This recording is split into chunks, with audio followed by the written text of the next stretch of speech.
If you're over 40 and planning on moving to Spain, be sure to do these things to help you with your transition. I know they helped me a lot. Today we'll be taking a stroll through Madrid's old city center while I share with you some important tips, as well as my experiences towards a healthy, or at least a healthier, transition to Spain from the United States, in my case. But in reality, transition to Spain from any place in the world. Welcome back to my YouTube channel. I'm your friendly neighborhood MadridMan, but you can call me Scott. I'm your Johnny on the spot in Madrid. I don't know if I like that term or that title very much, but you can call me whatever you like. Just call me. This is the Arco de Cuchilleros next to the Plaza Mayor. Plaza Mayor is to the right. In fact, we're about to go up those steps.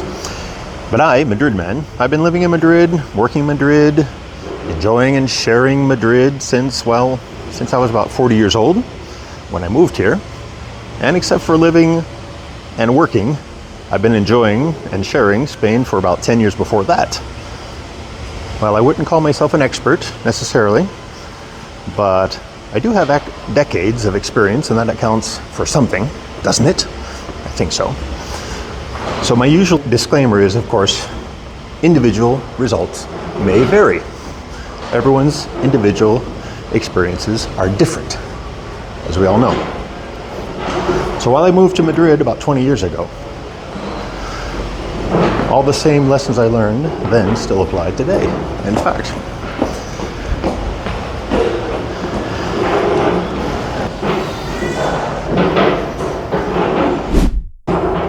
I'm now in Madrid's Plaza Mayor, and at this hour of the morning, well, we have people loading and unloading, lots of noise, lots of activity, people restocking their shelves, refilling their restaurants,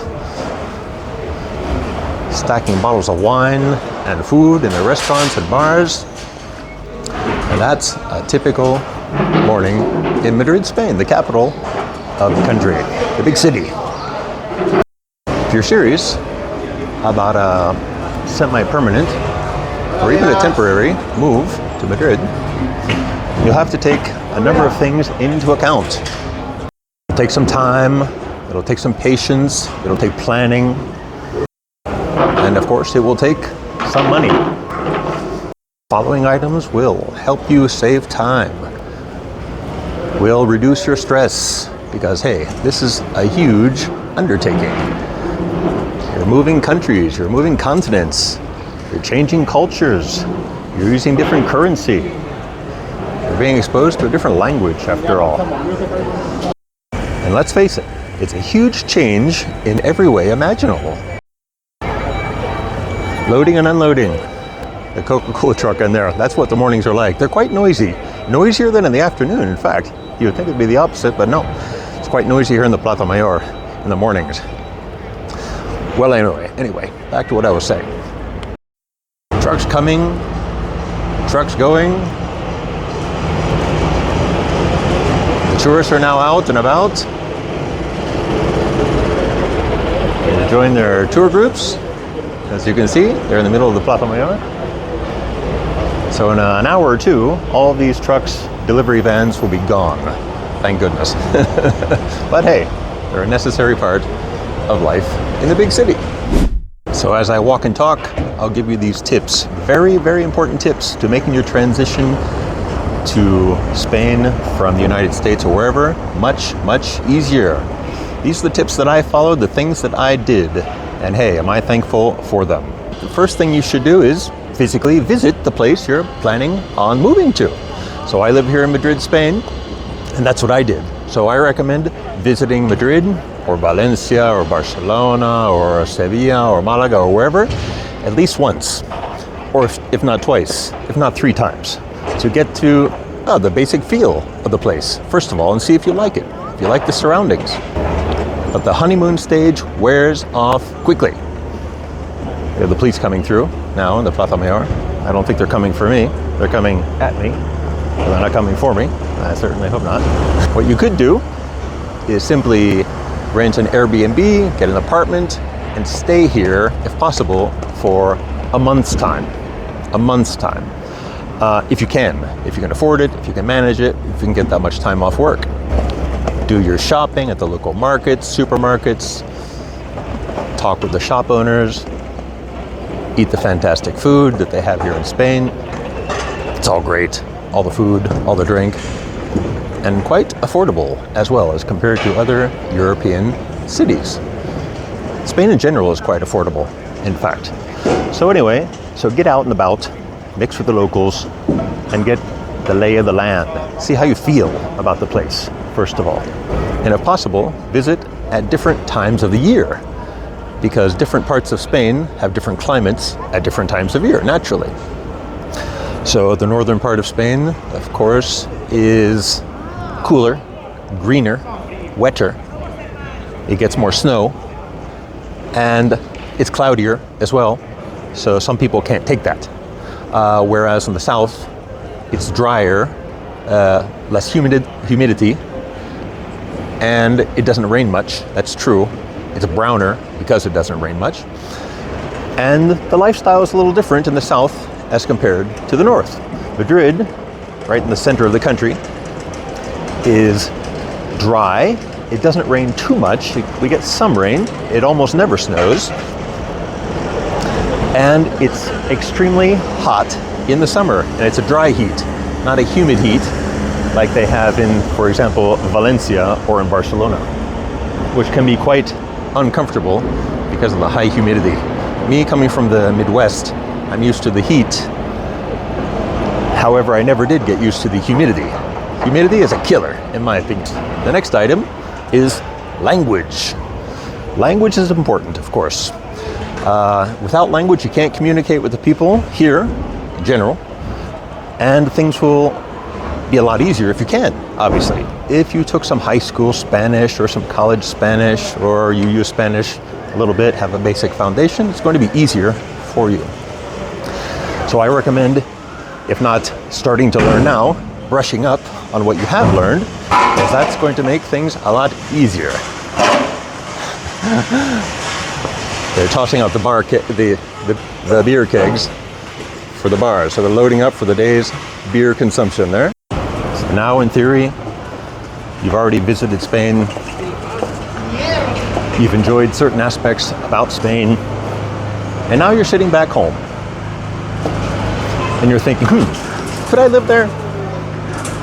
Well, now it's time to get to work. If the answer is yes, that yes, you want to live there, now it's time to prepare. And as I mentioned, language is an integral part of that. And while you're learning, you're going to make lots of mistakes, of course, as everyone does. People might laugh at you, but that's just part of life and living and making mistakes. So once you learn the language, you're going to feel much more comfortable using it and interacting with people at the bars, the restaurants, your neighbors, people at the shops, people at the markets. The better you can express yourself, make yourself understood, the better you're going to feel in the place you've chosen to live, of course. It's part of the comfort factor, after all. And when we're comfortable, well, we're more successful. But don't beat yourself up. Everyone learns at a different pace. And no one is perfect. What counts is that you have a good foundation. But you'll have to dedicate yourself to improving at least a little bit every day. It's a learning process. Well, life is a learning process, after all. These days, you can improve your language skills, your Spanish in particular, in many, many different ways. From home, in fact. There are lots of online tutors that you can choose to help you in your quest to improve your Spanish. Native Spanish speakers. In fact, there's a lot of Spanish people who dedicate their lives and make it their full-time profession to help others, at a cost, usually, help others to improve their Spanish online, face-to-face. And in some cases, they can speak to you in Spanish and you can speak to them in English so that they can improve their English while you improve your Spanish. So it's a give and take.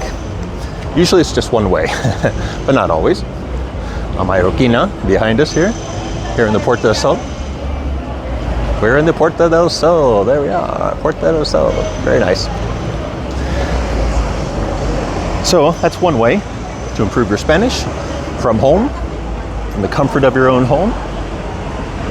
I might recommend choosing a tutor, an online tutor from Madrid, or at least from central Spain, so that you can practice your Castilian accent.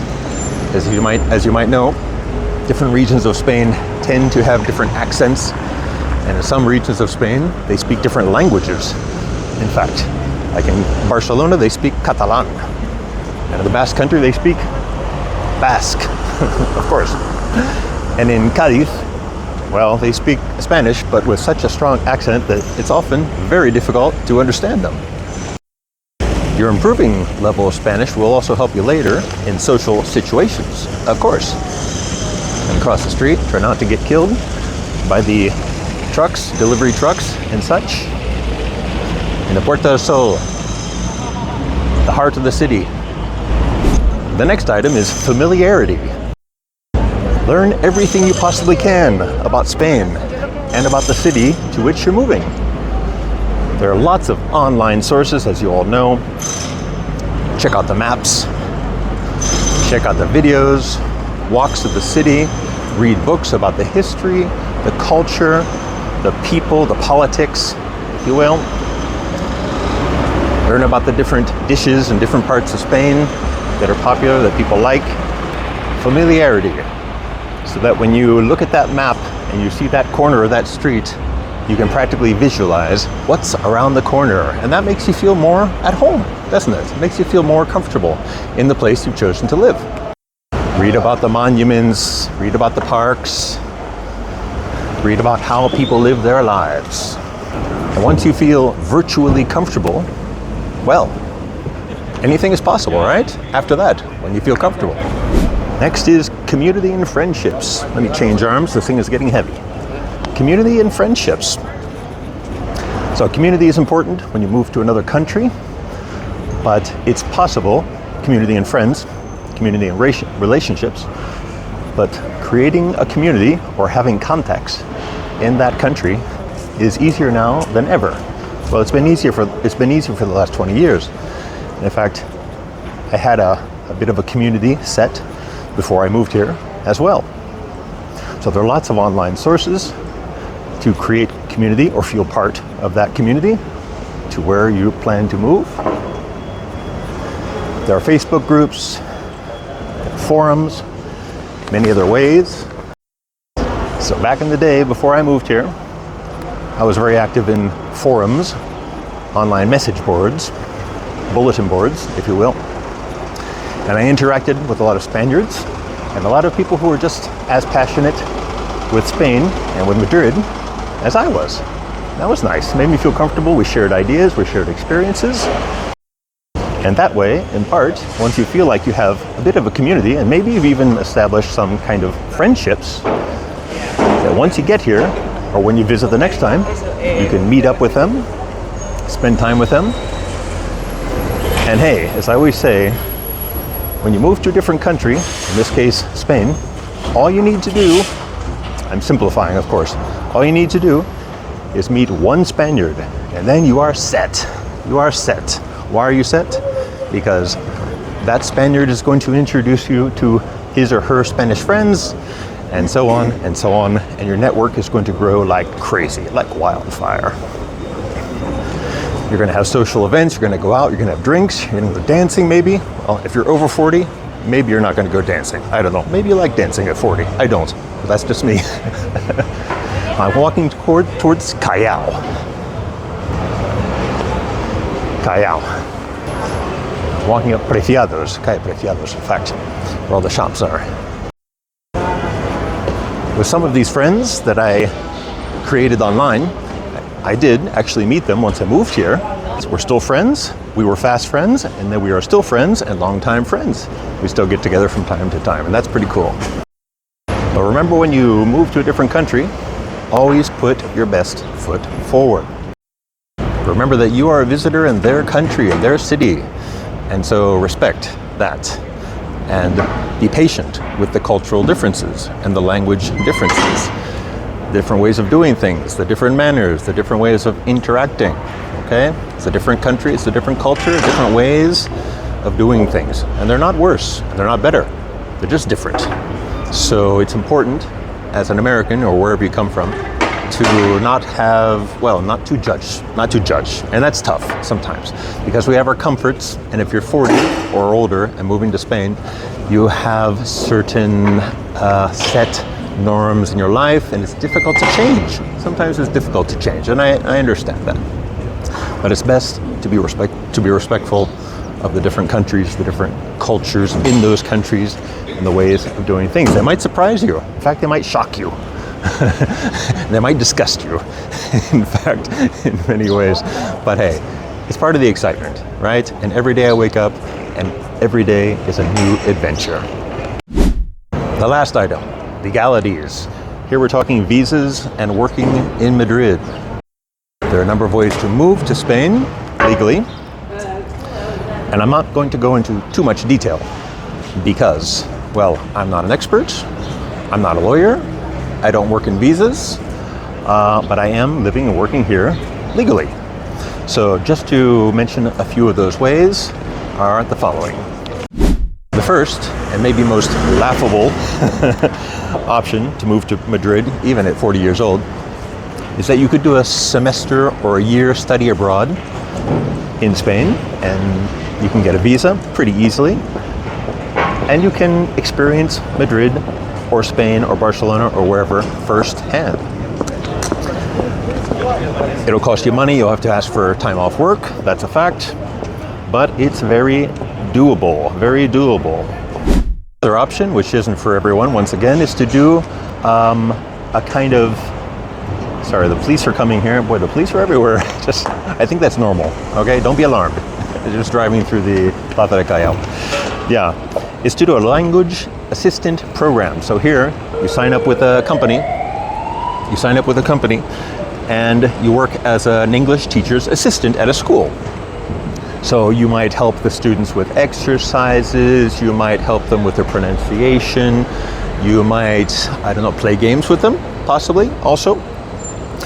And you'd probably only be working about 20 hours a week, more or less, 20 hours a week, which is nothing. So that's what, 4 hours a day? Maybe 4 to 5, depending on your agreement with the school. If you're highly specialized, if you're a professional, if you have experience in the medical field, technical field, other highly specialized professions, you might be able to get a work visa from a company. That I think is the most remote possibility, but it can happen if you have special skills. For one of those people, I think that's less common than all the other options. And another one are two different kinds of visas. I'm going to kind of read this because I don't know much about them. You have two kinds of visas that more and more people are taking advantage of it, and they are the non-lucrative visa and the digital nomad visa. So the non-lucrative visa basically says that you have to prove that you have money coming in from somewhere, and you won't be a burden on the Spanish system. And with that type of visa, the non-lucrative visa, you cannot work. You cannot work.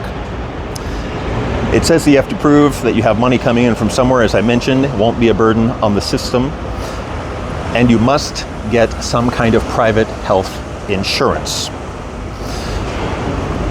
So that's the non-lucrative visa. The digital nomad visa, I think, is becoming more and more popular. This is for freelancers, people who work online, who work for someone else remotely, or maybe they're making money in different ways as freelancers or writers, and most of that money shouldn't or can't be coming from Spain. All right, and once again, you have to prove that you have private health insurance. I think in both cases are possible for most people, for many people, if you have an online presence, if you're working online, or if you have a lot of money and you can prove that you won't be a burden on the state. Either of these are possibilities. And I think either of them, if you work here and do that for enough years, you could eventually get Spanish residency. But don't quote me on that. And the last option, which isn't an option for most of you who are 40 years old, would be, drum roll please, To fall in love and marry a Spaniard. Sounds crazy, right? That's the one I did. So with the marriage, you can get permanent residency, and you do have access to the public healthcare system, and you can legally work, which is all great. That's what we want to do.